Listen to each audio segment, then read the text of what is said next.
change is at the forefront of everyone's minds over the last couple of years and certainly over the last few years. So with carbon dioxide levels in the atmosphere being at the highest ever since prehistoric times, and us running out of our carbon budget, and wildfires raging in tropical rainforests around the world, and Category 5 hurricanes wreaking havoc across the Caribbean and even as far as here in the Channel Islands. And with climate strikes being held by millions of people across the world, it's getting harder and harder to ignore climate change. And but it's not just affecting the strengths and frequency of storms and droughts, it's also affecting our biodiversity in ways of affecting habitat loss and shifting it, changing ecosystem functions, and the establishment of and spread of invasive species. So on that very cheerful note, we are tasked as researchers and scientists and natural resource managers to better understand what's happening and to try to prioritize the actions that need to be taken, and then actually implement those strategies and hopefully solutions to these often very complex problems. So this morning's first session includes 4 presentations that look at the issue of invasive species within the context of climate change. And our presenters examine how climate change is exacerbating the impacts of invasives on our native habitats and species, and even ourselves, and how we need high quality data to effectively inform management decisions and responses. They also look at the challenges we face in identifying and filling those data gaps, as well as the successes. So our first presenters are actually from the Alderney Wildlife Trust, and they are Hannah and Connor. They're volunteers since early 2019. They'll be talking about some of the issues with data collection on small islands.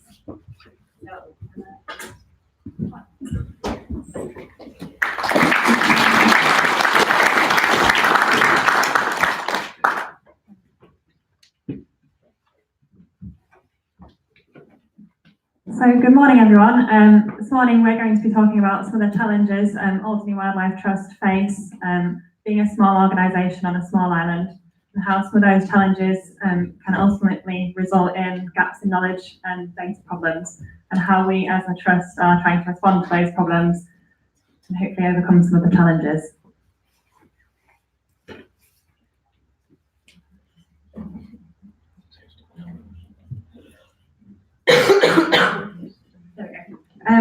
Quickly, just a few introductions.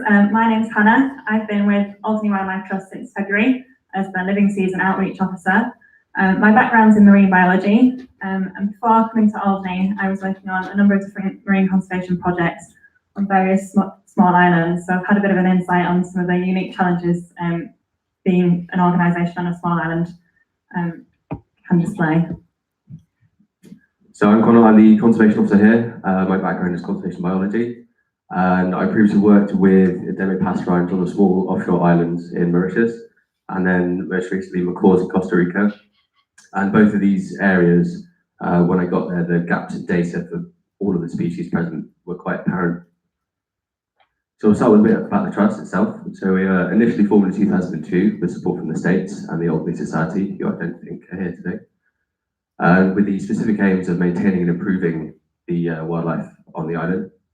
And so while we have the largest per capita membership of all the wildlife trusts, we do remain one of the smallest. And we are heavily reliant on people like us, the long-term volunteers, for our full-time staffing roles.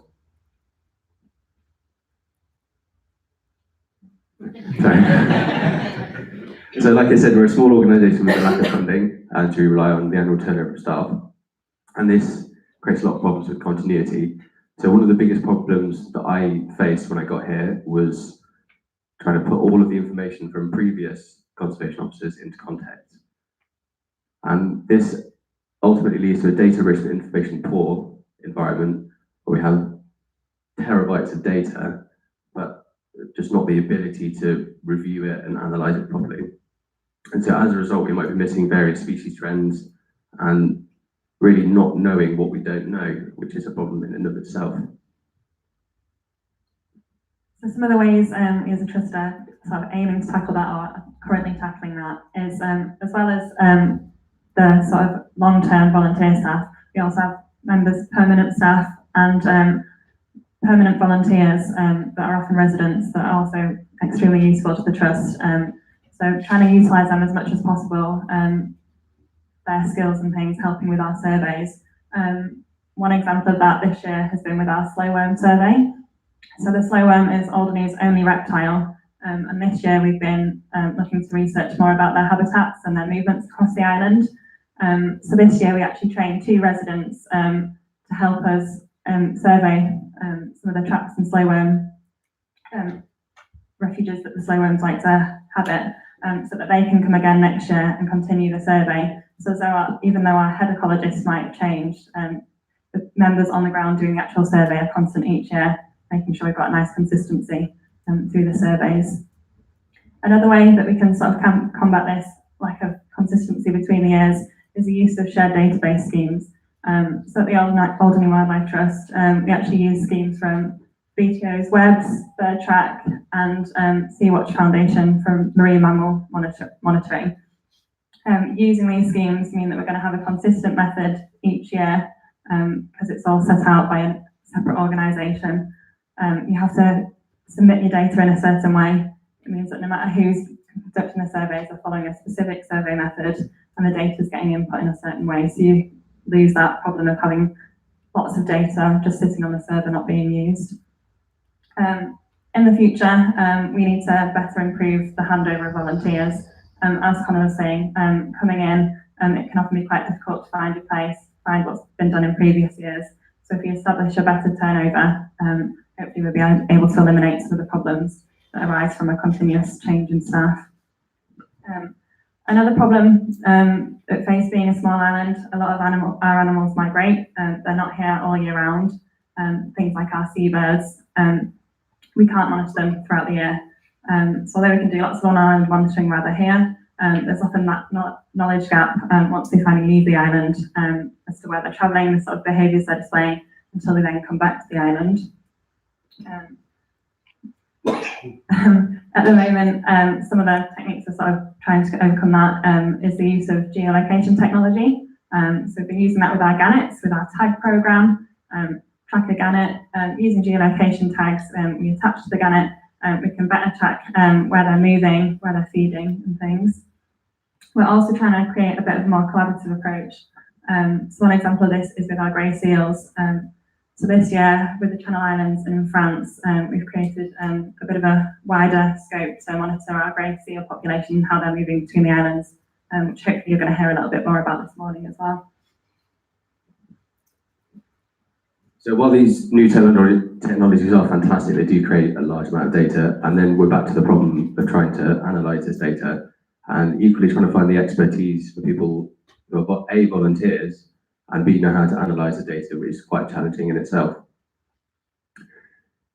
Similarly, without a regular review of the surveys that we are conducting, we're missing the habitat trends that I mentioned earlier, but equally, whether or not this data is actually useful, whether or not we're just collecting it for data's sake, and again, it sits on the server, or whether or not this is being put to some sort of use, being sent over to another database, or where we can actually analyse it in-house, or not just collecting it for data's sake.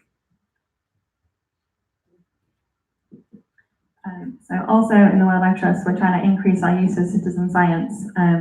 So as a small organisation that relies on volunteers, we do often run into the trouble of we don't have enough bodies to analyse our data. With the use of citizen scientists, we're hoping to hopefully get through some of our data.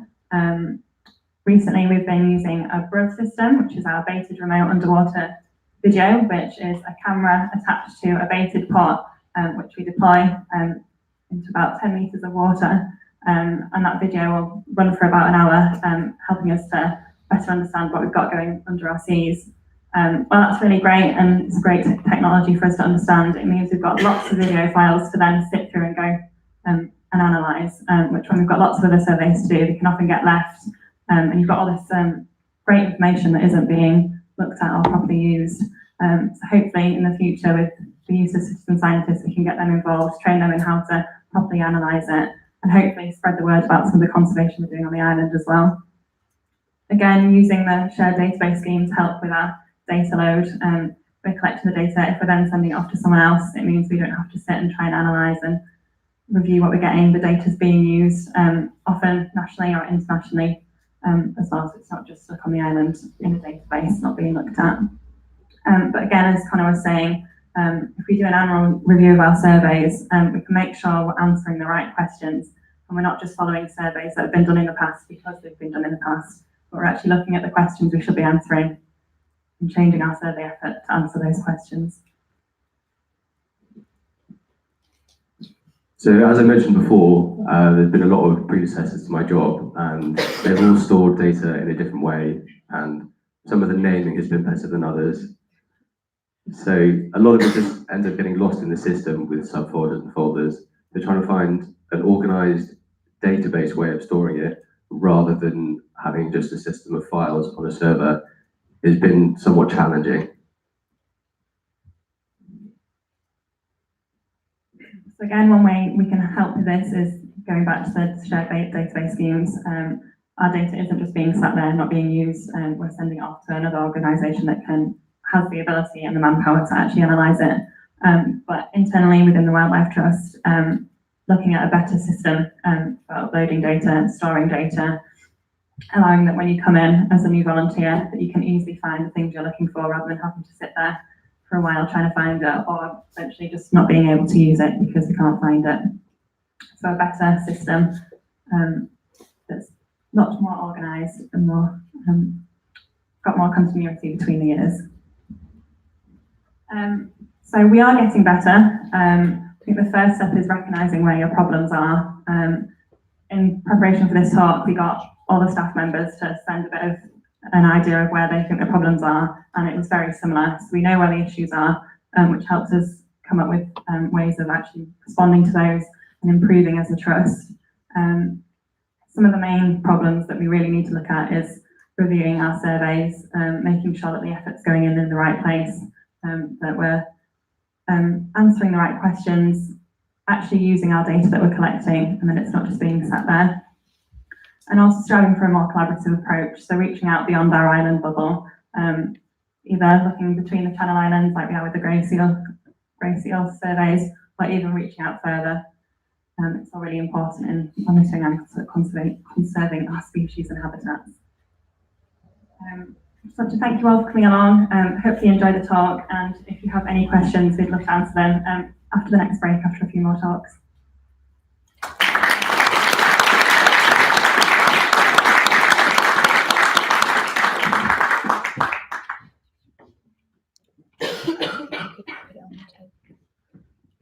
Thank you, Hannah and Connor. So our next speaker is Mr. Bob Tompkins. He's a volunteer of the Department of Environment. And he works in quite a few conservation areas in Jersey. His talk today will be on the invasive Asian hornet and how Jersey deals with this problem on a heavily populated island.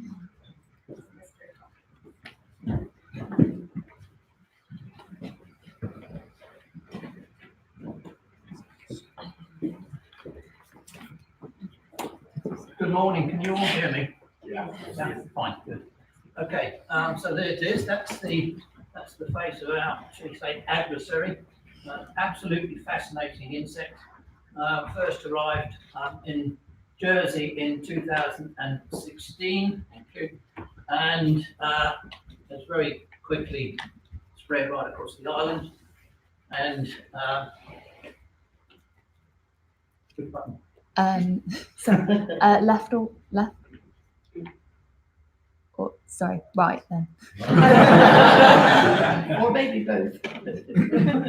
No. No.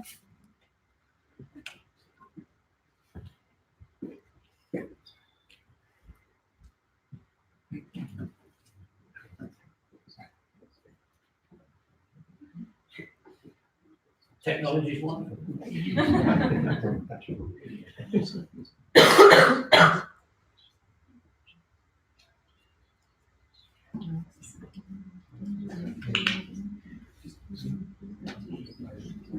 have to point at the computer, not the screen.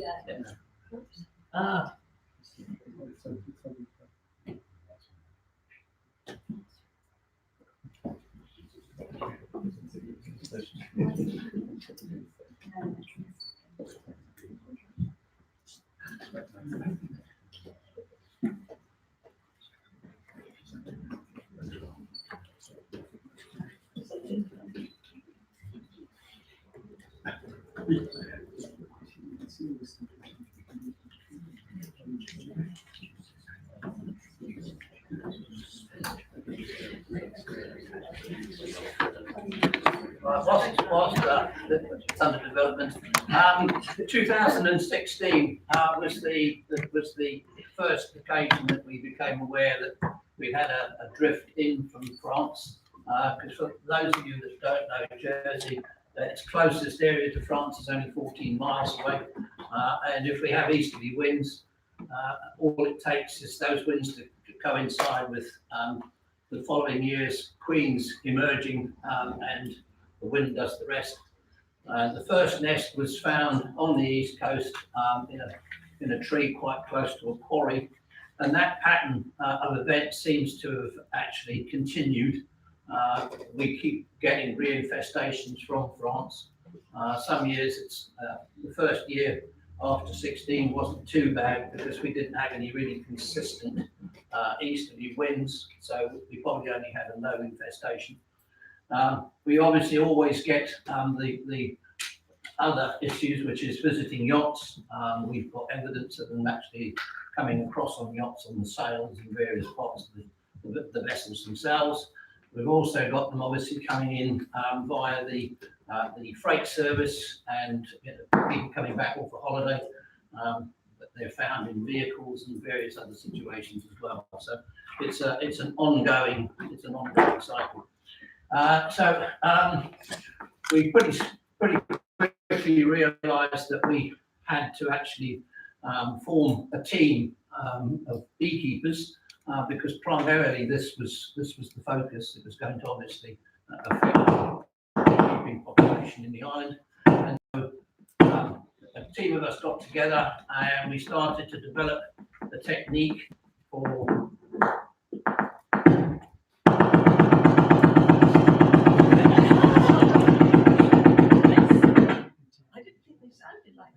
there's a lot of people would like to do that. Can you do it from the computer, change it when Bob says? Yeah. Yes. All right. Okay. So I'll just continue with a little bit of background first of all. Right. So a small group of us got together and started to develop a method of actually trying to track them. And yeah, no, that's fine. That's fine. We decided pretty early on that we weren't going to go along the route of spring trapping. That's when the queens themselves come out of hibernation and then obviously start to disperse across the countryside.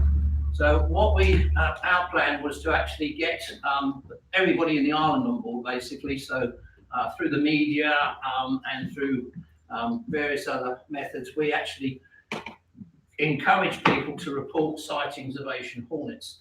Now, initially that was a problem because we ended up with people phoning up to say, I've got an Asian hornet in my garden, and it turned out to be something like a ladybird or a fly or whatever.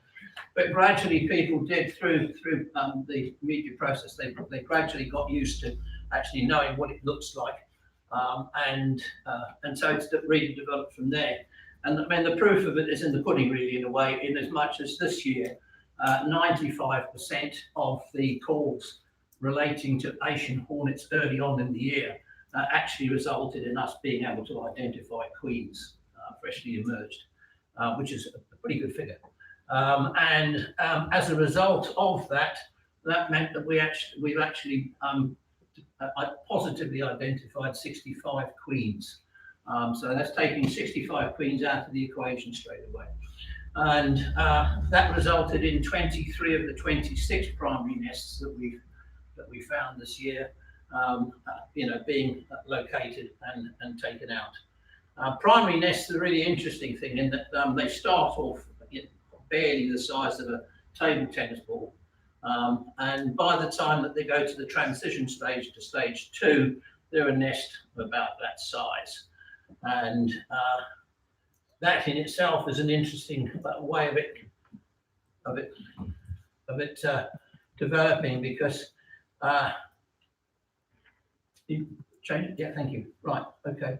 So, and you can change it again because we've really skipped past that. Okay. So the methodology behind what we're actually doing is that we get call come in, that goes to our central coordinator. Central coordinator then finds whoever in the team is closest to go and respond to that call, to positively identify whether it is an Asian hornet or not, and whether or not there is a nest in the vicinity. And quite often that is the case. Quite often you'll find that a quick search around the property will result in finding the primary nest itself. That is an eye view of an Asian hornet on a wick station. And we find these wick stations really useful. Basically, all it is a jam jar filled with attractant with a wick in it. And the beauty of these things is that you can just leave them there. They're not using up huge amounts of attractant. It's not being vaporized or anything else. And so you can just leave them and come back to them periodically. And because it's on a wick, the insect itself can't take up huge quantities of attractant very quickly. So it has to stay in situ. So it's quite handy. You can just sort of pop along. Oh, Asian hornet, right, okay. And you'll see that this one's got a yellow mark on the thorax. And what we do is that we then move from a wick like this to a dish open station and mark the hornet with an individual colour. And we leave it to come back and forward on the attractant itself for a couple of times so that it gets used to sort of, the general direction and so on. The other thing with that is that the insect itself, when it first flies off, it may come back in, let's say, for argument's sake, 7 minutes, it comes back. But you'll find that the next time it comes back, it will come back in 6 and a bit minutes, and then it will come back in 5 and a bit minutes. So what it's doing, it's learning the fastest route through to backwards and forwards from the nest. And so that's one of the key tools for us, is being able to time the period backwards and forwards, but also to clarify which direction they're going off in. And amazingly, they're pretty consistent with this. They will move around big trees and so on, but they always try and fly the shortest distance to the nest. And so we've now got a rough calculation of the speed at which they travel. We have got a direction in which they travel.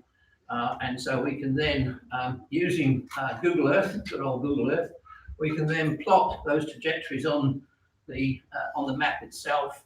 And so we've then got at least one point of direction. Could you click another one, please? Right, okay. So that is a late stage primary nest, okay? A nest this size will probably contain between 30 and 50 individuals. And by the time that it's got to this stage, a proportion of the workers themselves have already gone off and started to build what's known as the secondary nest. The primary nests are generally found around human habitation, things like porches, garden sheds, this sort of thing. But the secondaries are found much more out in the countryside. Now, when we first started all this, we were told by the French that, you'll find them up in the trees. Well, yes, that's right. You do find them up in the trees, and in some very high trees as well. But we also now know that we find them in bramble patches, we find them in compost bins, we find them in the ground. So basically, you'll find them anywhere, really, which is one of the dangers as far as the public is concerned. And the process is that the queen's come out of hibernation. She's built the first stage primary nest herself. Workers come online, the workers feed the grubs, the colony builds and builds until, I say, we get to between 30 and 50 individuals. We're not absolutely certain what part the queen plays in the transition, whether or not she actually selects the new site or whether that's left down to the workers themselves. But as soon as the first layer of coned cell at the top of the nest is made, she will then transfer her allegiance from the primary nest to the secondary nest, and the whole process starts. And the building of the nest can be exceptionally rapid. This is a moderate size secondary nest found in a bramble patch quite close to a school in Jersey. And this was a very late nest. This was an October nest. Unfortunately, it hadn't got to the stage where it was emitting queens, because that's exactly what's about to happen now with the timescale. Next one. Okay, so just talk through the similar, basically. So so there has been a change this year, quite a significant change this year, because one of the things that we found with our tracking methods is that we tend to concentrate on a single line of flight. And we have stations either side so that we can monitor how far out the spread of the hornets are. And that also allows us to pick up hornets coming in from different angles as well. And the idea behind that is that you end up with a triangulation, and in the middle of that triangulation is where you should be able to find the nest. Okay, so that's been working very well up until this year, because we've got the single track line, so we can put stations out on either side. You get your triangulation, and hopefully within a few days you can actually hook into the actual site itself and locate the nest. Though they are exceptionally difficult to actually see, because they're pretty well camouflaged. This year we've noticed a tremendous shift. First of all, we've noticed that there's been a considerable number of nests found literally on the coast itself, on the cliffs, under overhangs, in trees, on steep slopes, and so on.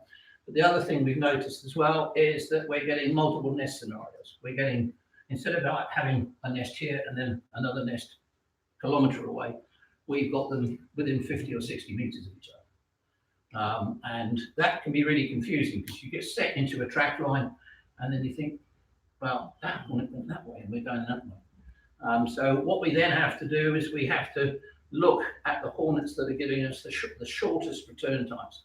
We concentrate on that one first, then that nest gets found, that nest gets taken out of the equation, and then we move on to the next one, which has got the shortest time. We take that one out, and then we obviously to the final one. We've had a number of occasions this year where we've got 3 secondary nests in very close proximity to one another. So it is one of these things that is challenging us. Can you all see where the nest is? Yes. Yeah. That's in the top of a large macrocarpet at the top of Roselle on our northeast coast. And we started tracking this particular one from the coastline itself on the east coast, the Groupe, and it took us 2 days to track this across with a distance of 1.4 kilometres. That is probably the biggest nest that we've actually seen this year, something about that size. And this one, please. Okay, yes, so breaking down onto the insect itself, obviously you have the worker, and those are obviously very easily identifiable. Then you have the drone itself, and the drone, right, that's worker, okay. They come in various sizes. This is a drone. Now, if you look at the image on the top here, you will see it hasn't got a pointy bit at the end. It's got 2 little domes. And basically, that's the testes. And these can be identified even if you're looking down, because they have a yellow dot on each side of the testes. And they've also got slightly longer antennae, and obviously they don't have a sting. And finally, the next one. There we go. So queen identification. Now, this is a little bit more tricky because the queens themselves are basically about the same size as one of the large workers. And so one of the quickest ways that we have found to be able to identify them is that you put them under a microscope with a graduated measure, and you measure the distance between the wing muscles on either side of the thorax. If that measurement is greater than 4.5 millimetre, you've got a queen, right? But to actually confirm that, go to the next one. Yeah. To confirm that, you really need to do a dissection of the insect itself, which basically means just cutting around the outer casing of the abdomen itself and splitting it down and then drawing it off, and then that exposes the ovaries, and that's a pretty obviously diagnostic way of achieving that. Okay, so yeah, so we've just gone through it. Okay, so there we are. That's a dissected queen. You clearly see the ovary cases here, and so that's our method of doing it. We hold what are known as chili, beer, and dissection parties, I'm not sure where we are in the party bit there, but you can clearly see that the nest itself has been broken down into its various components. Average size hornet nest will contain 5 tiers, almost like a wedding cake. Yes, you can see we're more going in there. This is all workers. This is drones. And in this particular nest, which is the one that you saw the image of, which was found in the bramble patch close to the school, there was a single queen. So that was really good news, because that meant that although they've got the drones, they hadn't actually got to the stage of emitting the queens. The drones, like bees and so on, they always come out much earlier, because when they actually first emerge, they're not mature, and they need a period of time to actually mature. And so it was evidence, obviously, that, that nothing had happened there. We found the first nest this year with drones in at the end of August, and we generally reckon that we have between 2 and 3 weeks before the fresh batch of queens start to emerge. So there we are. This is a particularly nice one. This was a 7-tier nest from last year. This is the one, Joel, that we were experimenting with CO2 at the bee field, and all was going well because we kept it in the bucket of CO2 to kill them off, and then opened it out onto a tarpaulin and going through it, and suddenly realised that one moved, that one moved. So it was a quick case of putting it all back together and chucking it in the bucket. So yeah, but this is really our method of doing it, is to actually go through each section. We count the number of larvae sealed off within the comb itself. We count and check the adults that are found within the nest itself as well, and sort of work through it from that way. With the nests themselves, until recently, the procedure had been, when the nest had been found, that we would clear around the nest, we'd clear the vegetation from around the nest, and on the first day, and then let the hornets settle down, and then the pest control officers would come back in the following evening, and they'd bag it, remove it from the tree, then put it in another bag, and then it would go into the commercial freezer for a few days. And then that meant that you could then go straight in and do the dissection without worrying about any chemical residues. Unfortunately, recently, one of the pest control officers at home got very badly stung, which has basically meant they've had to review their practices, and now they will only chemically treat the nests. So we've lost great opportunity for data there, because it does limit the amount of observations we can make of these nests. And the nests themselves now, we can only do that with a tank facility remotely. But it does mean that the actual procedure with which the nests are actually taking out has been increased. Ficam-D is the most commonly used of the chemicals. It does have a short life when it's exposed to sunlight and moisture. It pretty much ends it. It's a contact insecticide, powder released under pressure, and the contact is pretty much instantaneous death. The other one is we go to the next image, please. There you go. The next one is Xerox P. This is slightly more hazardous. It has a slightly longer shelf life and so on. But again, it's permissible certainly through our legislation back home. Although I think where's John? John, is it permissible in the EU, this particular set of chemicals? pass. I'm not sure. Yeah, I don't think it is. Because over the last few days, we've had a number of representatives coming in from the Northern Ireland NVU and from the Scotland NVU, which I've been training up this past week, and the Tom from the Northern Ireland Brigade said that he was very interested in finding out what chemicals we were using, because they're hopefully coming out of the EU, and so they might be able to use these chemicals. So, yeah, there was a bonus for Brexit. Okay, so basically, that's it. We, as of Tuesday of this week, we found nest number 64, and it was destroyed last night in the pouring rain, apparently. And last image, please. There we go. That's an everyday suit. Pest control officer back home these days. But as I say, you could always get a bit part in an Apollo 11. Okay, thank you.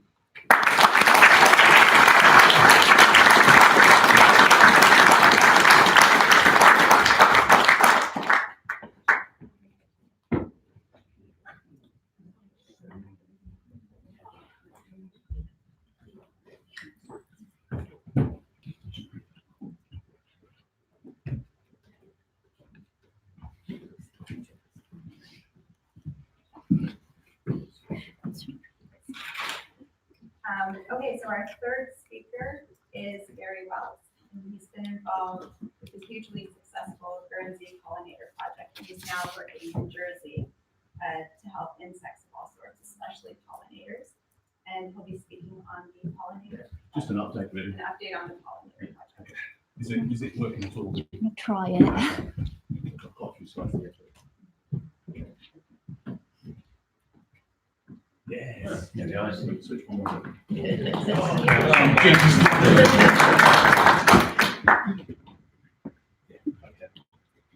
Morning, everybody. Yeah, I mean, last year, this is an update on the Pollinator project that we launched a couple of years ago. For those that weren't at the IIEM last year, just a quick update of what we're about. We're a very small awareness project. We're part of the Société Guernsey's, and we set up ourselves to, too far, okay, to try and get an awareness going about the impact that all sorts of things are having on pollinators and the problems they're having. We're a very small little setup, and one of the starting points was to try and get people to do something in their own gardens. In Guernsey, we worked out this statistic, and this is where the starting point was. Try and get people to be interested in pollinators, to do something, not only for pollinators, but if you can do something in your garden. One of the problems I think we all have is that the environmental crisis that we're in seems huge and so big that as individuals we can do little about it. But I think as Greta Thunberg's proven over the last year, that individuals can make a difference, and that we can all do a little bit ourselves in gardens and make that difference. So these are our objectives. We're 2 years old now. We're working our way through them. The first 4 we're well on the way to doing. The last 2 are the ones that we're coming to now. So we've not been very good at collecting data, and that's obviously very important. There's a lot of people here who are talking about data today. We are amateur naturalists. We don't have a great deal of information ourselves, and we're relying on other people to help us with this one. And the last one, the pesticide one, I'll come to as we move along. So I think it's fair to say that last year, the talk I gave was obviously inspired a few people, because that's Pollinator.gg is also now Pollinator.ge. So Jersey have launched their own Pollinator project based on what we were starting off in Guernsey, and that's great. I'm not actually involved in the Jersey operation apart from being helpful where we can. But we've actually merged ourselves into now the Channel Islands Pollinator project, and our website that we've already had up and running, we've now shared with Jersey, and obviously we've got Alderney and all the other smaller islands to be involved as well. So we're going to update this website over the winter. John Roger and I from National Trust, and increase a lot more resources into the website. But we obviously shared in terms of our logo and everything else with Jersey, and it's a two-way street, because I think Jersey have taken a slightly different view from where we started from, and their aspirational targets are somewhat different to ours. This is what they were aiming to do in their first year, and I think they're well on the way to achieving quite a lot of this. They've got themselves organised through Jersey Station in the Cornish, and Jane Burns and Liz, I think, is here today somewhere. Okay, over there. And they've been doing a lot. So I'm only just representing them today. That it would be nice if you could have been here, but you can't, to explain what they've been up to. But they've been busy creating their own pollinator patches all over the island. They've also come up with a draft for a Jersey pollinator action plan, which Guernsey will follow as well, which is in the draft stage at the moment. And Liz has been busy doing things that we haven't been doing, which is doing some scientific stuff, doing thick counts, doing other sorts of different bits and pieces around the island. I think this year's been, if it's right, it's been a sort of trial this year just to see what works and what doesn't work in terms of measurements. Yeah, we had some student interns that did the fit tests and pattern traps, to sort of look at the insect populations in just a couple of the areas where we'd got different pollinator projects going on. So it was the pollinator seed that mix that we put out, which was mostly for the urban areas. We haven't done agricultural stuff yet, and then looking at land that been just left to natural regeneration. Fine. So obviously it's a starting point. We've not done any in Guernsey, so we're obviously hoping to pick up from what you've done, what we've learned, what's worked, what doesn't work, and that's something that we want to press on in certainly in 2020, 2021, is to start to do some proper research on where our pollinators are, what they're doing, and try and get a baseline really, because I think we're very poor on records in Guernsey in terms of the insects that we've recorded, in terms of quantities especially, and distribution as well. So yeah, I think this is your student that was moving around the island doing fit counts and things. So we'll be doing that ourselves, Guernsey. So we're sharing resources, which is great. So that's what the wonderful thing is. That I'm so pleased that we've set up in Jersey as well, and that we've now got a joined up pollinator set up. So these are just a few quick whiz through a few updates from last year that we did. The bee boxes, the insect hotels that we created last year that we have made for us and been sponsored by businesses in Guernsey, we've been putting all over the place. We've got them in most of the primary schools now. We've got them on nature reserves, and they are working. They're symbolic. They're not obviously going to change the state of pollinators in Guernsey, but they're a nice thing to put up in a school. It's a focus for the children. Some of our team sort of weatherproofing some of them earlier last year. So it's been really good because it does mean that the children can see what's going on. This has been really useful. This is our nature and nurture box. I think probably 1 or 2 people have got these, but this allows you to see inside the box. And obviously children are curious and want to see what's going on inside as well as just seeing the bees wandering in outside. So it's just given us the opportunity to produce little videos like this so that they can see this red mason bee, obviously bringing pollen in to the nest cell. And it just allows, children love this sort of stuff. What we're trying to do is get that connect with children in the schools. Like we go in and do talks, we do pollinator patches, you'll see shortly. And it's just been able to do this sort of thing. So it gives an opportunity to show the larval stage there of red mason bees and then leafcutter bees using our nest box as well. And it allows me also to do, I like doing this, this is my thing I love doing, which is the slow motion stuff, because again, insects are whizzing around so fast that adults and children fail to see these things, or what they do, it happens too quickly to be able to do anything. So to be able to show this sort of stuff, this seems to have attracted the children's attention. It really has, to be able to see this thing in slow-mo rather than be able to see something very quick that does happen very quickly. I'm just whizzing through this now. And again, same kind of off, again, these things move around so quickly, people don't see the actual pollination process going on. So it's nice to be able to use these things. And it's not just children, we're doing lots of talks for adults as well. We've got things from WI groups in small places, and to doing big banks and corporates. We've got a whole lot lined up this year, and it's just nice to get this message across. We're just an awareness project. We're just trying to get the message across, get people active, get people doing things. So that's really where we're at with that one. Some project examples of what we've been up to and what we've been updating. You may remember last year we started doing some work on Landcrest Common. We introduced some bee cliffs, some artificial bee cliffs to increase the number of pollinators that we've got on the common. We've now extended that to another site on there. Vic, who's here today, has done most of this work himself, cleared areas here, which also will help with the bottom. This is I've got a very rare plant species here, the Guernsey Centauri. and we've increased the area hopefully for that to increase. So yeah, and people mix in. We're trying to increase the number of volunteers we've got because we want obviously the more people who can get involved, that we can do more practical projects. So this is us working on these sites, and they have worked. We've got bee walls, we've got leaf cliff bees of various sorts have taken up all these bee cliffs this summer. So it's been really successful. So we're really pleased with that. This is a project we've been doing with Heritage Department of Guernsey. We work with states quite a lot on various sites. This one is a little fort on the outskirts of Fort George, St. Peter Port. It was probably cleared by some enthusiasts and left this huge area at the top here, which was already a solitary bee colonies. There were already solitary bee colonies there. And of course, it destabilised it, having removed all the vegetation. They ended up putting netting on it, which it was even worse because obviously now the bees couldn't get into the site themselves. So we spoke to Heritage and said, look, what are you going to do with this? And they said, well, we're going to re-turf it. So we said, well, why don't you put some wildlife turf on there? At least we'll have more wildlife value.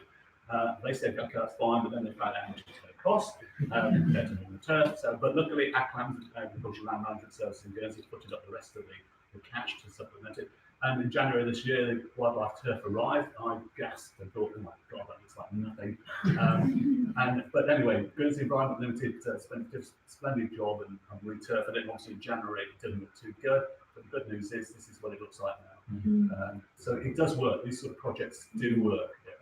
And it's been fantastic, even though we had a very dry spring, which has helped the summer improve it. And yeah, we just want to do more and more of these projects. They're just little practical projects that people, this is a very busy area for dog walkers and for people walking. So we're trying to get this so that people can see this, they can do this in their own garden. And yeah, and we're working still with schools. We've got pollinator patches now in every primary school, I think, in Guernsey. We're working with the children there. They love it. They get outside, they get connected with nature again. We put a bee box and we do all this sort of stuff, and I go in and do talks and chat to them. And it seems to be well received. I think in Jersey, you're looking at doing actual lesson plans for pollinators, and they're keen to get those over into Guernsey because we haven't got those. So this is a way of the two islands interacting with each other and working to their strengths. So hopefully we can lift those because obviously one of the issues we have is that teachers, again, are not, they're not naturalists. They don't have the information. They don't have the background and confidence to do this sort of stuff. So if we can get into schools with the information, then it just helps and it gets the children connected back to nature. This is another site. This is an ex-tip site on top of the island. It was being used as a amenity area. We're letting the grass grow at the moment to see what sort of things are coming up, and we're also stripping small areas of turf and reseeding it with wildlife perennials, native wildlife perennials, to see how that works. It's test sites at the moment just to see what we can achieve and what we can't achieve, and it's a balance between this. We're not working on nature reserves because they were to be those, but this is an amenity site. So it's just to try, again, it's an advert for people what they can do in their own gardens. Create a bumblebee. Okay, so we, beginning this year, against my better judgment, Vanessa and I work very well together because she's the eternal optimist and I'm the eternal pessimist. So an idea came up to work with looking at getting people to identify the 6 Guernsey bumblebees. There are only 6, so it made it very easy to do. We came up with this leaflet, which we distributed to school children. We wanted them to look at bees and see if they could identify bumblebees. With only 6, it was an easy start. And we had this competition. A company called Redwood were interested in supplying money to sponsor this idea of painting a bumblebee. The Guernsey Arts Commission were involved.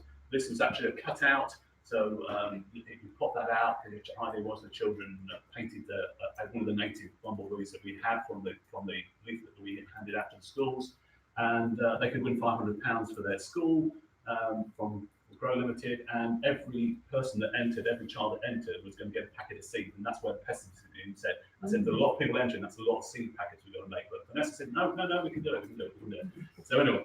Well, we did all this, again, a team of volunteers, got all this stuff together, distributed it to all the primary schools, and then we waited to see whether children would be interested in this, whether teachers would be interested in getting involved in this, and that was the net result. So I think you can say it's a success, to be honest. We were overwhelmed by the number of entries we had, well over 1,000. It was fantastic. It was fantastically supported. It just shows what you can do if you've got the imagination to do something and get children involved is one of the main things with the project here. Some of them less correct than others.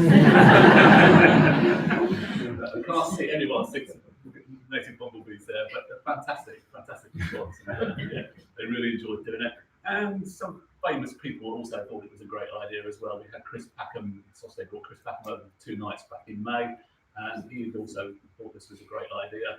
And obviously liked what the children have been doing. We where Chris was doing his shows at St James, we put up a lot of the bees so that people could see what had been going on. The children were trying to find their own bees amongst this. It's quite an interesting couple of days. We don't do, Pollinator Project doesn't do Twitter too much. We've got about 45 followers.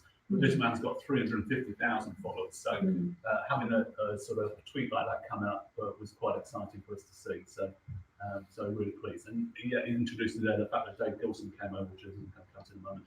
So anyway, the winners were well pleased, and we had an exhibition at one of the garden centres so we could see what was going on here. It's just another way of getting that awareness going about plants of bumblebees and others. So, and in the end of the day, everybody got a packet of seeds, and then everybody on our Facebook keeps showing us what they've been doing in their garden. And anecdotally, I mean, we try and get parents involved as well. And a guy came to work on my house, a carpenter, a few weeks ago, and he said, "Oh, Pollinator Project." He said, "I know how to identify a red-tailed bumblebee now because my daughter came home one day and said, 'That's a red-tailed bumblebee, Daddy.'" So he said, "We've got the leaflet, we know what we're doing now." So next year, we're hoping to launch an app. Well, we will be launching an app, Bumbler, we call it, and it's to try and get people to record on their smartphones and on their iPads, where they see bumblebees and different species. So we're hoping that will be some more citizen science stuff we can get going next year. We brought the first joint thing we've done really with the Jersey Pollination Project and the National Trust in both was to get Professor Dave Gilson over. Most of you probably know who Professor Dave Gilson is, but he set up the Bumblebee Trust, Conservation Trust a few years ago. He's a leading light in bumblebee conservation. He's also very highly respected in terms of being anti-pesticides, and I'll come to that shortly. And we invited him over, and he did an evening in Jersey, I believe, and then he came over to Guernsey. Well, we invited him we did a supper for 70 invited guests at the Catch Farm in Guernsey, which was a great success. He did a talk and a Q&A afterwards. And then the following day, we were going to do an open public show for him at the Beaucamp School. My own concern was that I didn't know how many people were going to turn up. I mean, most of you guys know who Professor Dave Gilson is, but the general public don't. They know who Chris Packham is, but they don't know who Dave Gilson is. So I was a bit concerned. I picked him up the following morning to take him to the venue and said, "What's the minimum number of people you've ever given a talk to?" And he said, "Well," he said, "I've had 7 in Poland, and one of those was the translator." So, wow, okay, it can't be any worse than that. So, well, it turned out to be amazing.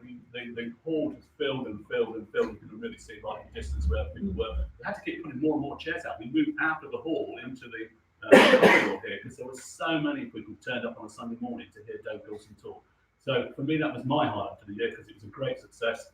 He did a great talk. He's got a new book out called The Garden Jungle, which is all about wildlife gardening, which is what we're all about. So that was really, really, really, really good. So our awareness campaign continues. Our Facebook group, Love Facebook or Hate It, it works really well for us. We've got over 650 members now in that group who love to share their gardens, what they've been doing in terms of increasing the area for pollinators and other wildlife, whether it's just a small tub here or whether it's a big field, whether it's big. And people exchange ideas, good ideas for plans, good ideas about identification problems and all sorts of stuff. Some of them are much bigger than others. Gordon has just joined us on our management team for the Pollinator Project, and he's got a meadow behind his house, and he's done a fantastic job this summer in turning that into something other than a horse grazing field, which is what most of the fields in Guernsey turn out to be in the domestic environment. So, it's great. We're just seeing great encouragement from that. This just came out last week. This is our new telephone directory. We've got a nice 2-page spread in there about the Pollinator Project, and I've been looking to chosen one of my pictures of bees on the front cover of the telephone directory this year. So again, it's just keeping the whole profile going. We're still winning the odd award from time to time, which has two things. It increases our profile and gets us out and about, and it also brings us some cash, which we need to keep us going, really. So yeah, we won the Innovation Award for the Community Awards in Guernsey last year. So that brings us on to the more serious stuff, because we're a very lightweight and also very sort of friendly sort of organisation. We've always been very positive about what we're trying to achieve and just get people into their gardens, doing more for pollinators. But now we come to the grim reap of it, as everybody keeps telling me I look like in this picture. We've got an aim, and it's an aspiration, and we know it's a long-term aim, to make Guernsey pesticide free. That's going to take some doing, and we also appreciate there's an awful lot of problems on the way. Bob's just highlighted it in terms of needing chemicals to eliminate the Asian hornet invasion, for instance. So we're taking a very slowly approach to this, and I'd like to talk to people over the next couple of days about their thoughts and their ideas on this one, which is why I bring it up now, to be honest. We're going to have a forum on the 23rd of October in Guernsey, a pesticide forum. We're inviting stakeholders, people that use it, people that are always using it for states works departments, states works departments, for instance, states departments, growers, garden centres, landscape gardeners, all sorts of people that are involved in pesticides. And get them all together in an afternoon. We're bringing over the Pesticide Action Network. Let's go back again. So I'll hand on us through this process. They've done this in the UK with a lot of towns already who are going pesticide free. So they're main guys coming over to talk to us, to talk to the forum, to advise how they've achieved this in the UK, because there are lots of problems with doing it. You can't just go pesticide free. There's more things that you've got to do. We're bringing over somebody called Rosie Rollins, who runs Rosie Bees, a nursery in the UK, who is completely free of pesticides and peat, and so she can talk to growers in Guernsey on how we can do it. We're bringing the farming industry involved, because obviously the farmers are using pesticides. So, excuse me, it's a long-term aim to get pesticide free. It would be lovely if the island was one of the first islands to go pesticide free. Places all over the world are doing this now, in the US, Canada. France has gone pesticide free domestically in 2020.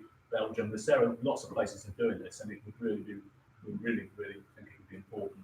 It's important, obviously, for all sorts of factors. It's important from an environmental point of view, and it's also important from a human health point of view as well. So that's the start. We're going to have also a public talk in the evening from our various people that we're bringing over from the UK. So really, that's where we're at. So we are getting down our list of objectives, and the pesticides one is the one that's now been really biggest one that we're going to focus on over the next 2 to 3 years. Thank you.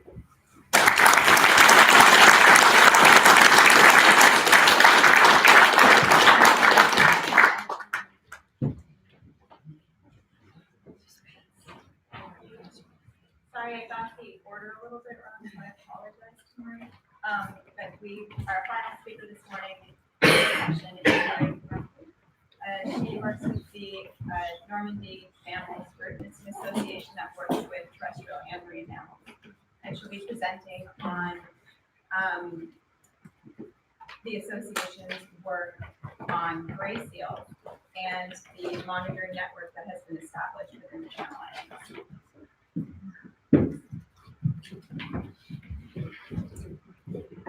Good morning, everyone. I will try to do everything I could to let you understand me with my French accent, but it's a bit challenging for me. So I hope you will understand everything. So yeah, I will present you the work we are doing since the beginning of the year with different organizations in the Channel Islands on gray seals. And to do so, first I would like to present you just some facts about the French seals colonies, so you can understand why we wanted to work on the gray seals in the Channel Islands. And then I will show you the first results we have, as 2 surveys has been done so far. Yeah. So just to begin, some facts about the gray seal. So it's one of the 2 species of seal that you can observe in France and in the Channel Islands with the common seal. But the 2 species are not different just physically, but also biologically, as the breeding season is different. For the gray seal, the breeding season is in winter, so the birds are from October to December, and for the common seal, it's in the summer. And just after the breeding season, you have the molting season. So the gray seal are losing their fur and making a new one every year. And one last thing about the fact is that they have this white fur during 3 weeks, and after that, the mother and the pup are separate, and the pup is living on its own. So just, which is important to understand that there is two important seasons for the gray seal, which are in winter, so the breeding season and the molting season. And so, yes, some facts about the French colonies. So here you have a map of the breeding sites in France in 2018. So in yellow you have the common seals colonies, and in red the gray seals. And so for the gray seal, you have the two known breeding sites in Brittany. The big one is in the Seven Islands, and the other one is the archipelago of Morlaix. And you have also in the north of France, the Somme.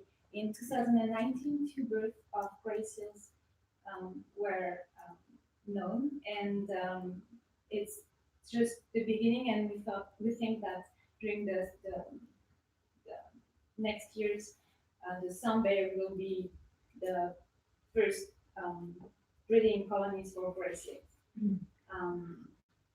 And in yellow for the common seals, you see that it's mostly in the north of France and also two colonies in Normandy.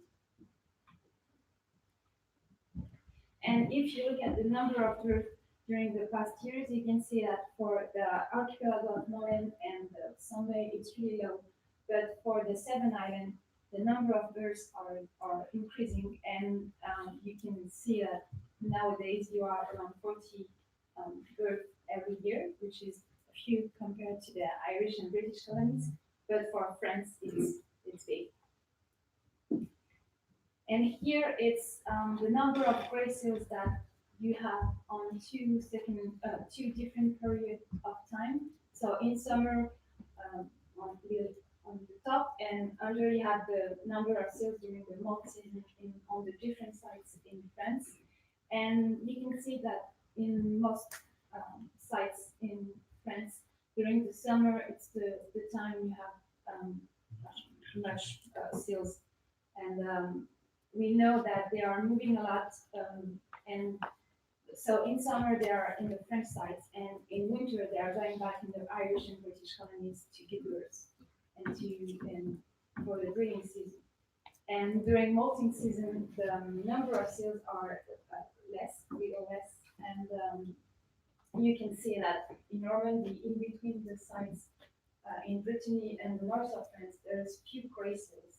And we know that some of them are observed around the Mont Saint-Michel Bay and the Bay, which are common seals colonies. And you can see some of them also around the Channel Islands. And we did have some numbers in Crozet, which is a French island, but we had no idea what were going on in the Channel Islands. And just last thing I would like to say is that since the beginning of the specific surveys in France in the 1990s, you can see that the number of gray seals are increasing, and it's for the sites in Brittany and also the sites in the north of France. So this was to tell you why we thought it was a good idea to know what were going on on the Channel Islands. So first, we wanted to work just on the island of Crozet, which is a French island. But then we realized that for the species which are moving a lot between the islands, it was not pertinent. Or yes, and so we wanted to work with the organization of the Channel Islands. And I have to say, it was so easy to work with you. In France, it's really difficult. And so we set up a monitoring network, and the aim was to have a better idea of the number of seals in the Gulf, in the different islands, and also to have a better idea of the movements between the islands. So to do so, we would like to use the method of photo identification. So with the pictures you're taking of the seals, you can recognize them. Some of them have dots, and also you can have the scars. And sometimes when they've been in a taking care center, they have a type. So that's helped to know if they are moving between the islands, and also to have a better idea of the number of ducks every year. So yeah, that was the aims. So we decided to do a survey 4 times a year to cover the different life cycle phases. So you have the molting season, the post-molting season, the summer fattening before breeding, and the breeding season. And so far we've done the post-molting survey and the summer fattening survey. And here are the results.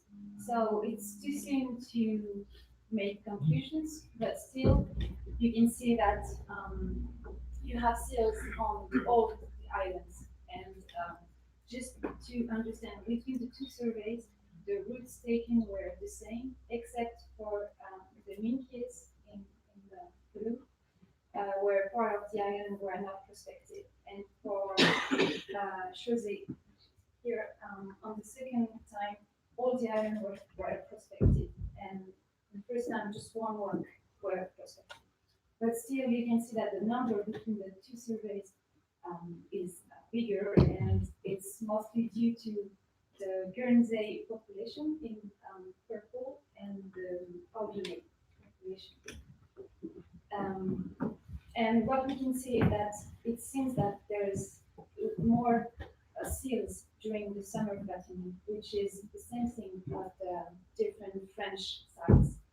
And we'll see for the next survey if we have the same numbers, and we will have a better idea of the number of ducks that is going to be in November. So we will have some the season, the birth season will start. So during the next survey, we will have more information about the breeding and birth.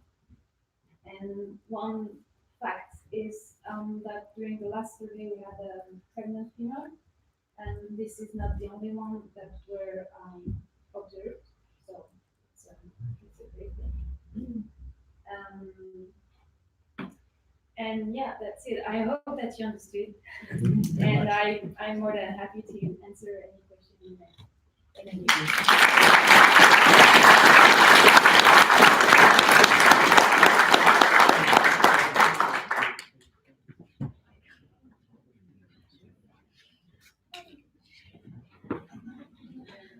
Okay, so we're actually right on time. It's 11 o'clock, and we have about 15 minutes for questions and answers. And this can be to any of the presenters.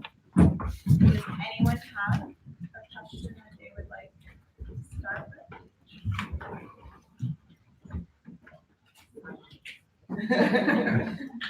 Yes. Yeah, Bob, can you tell me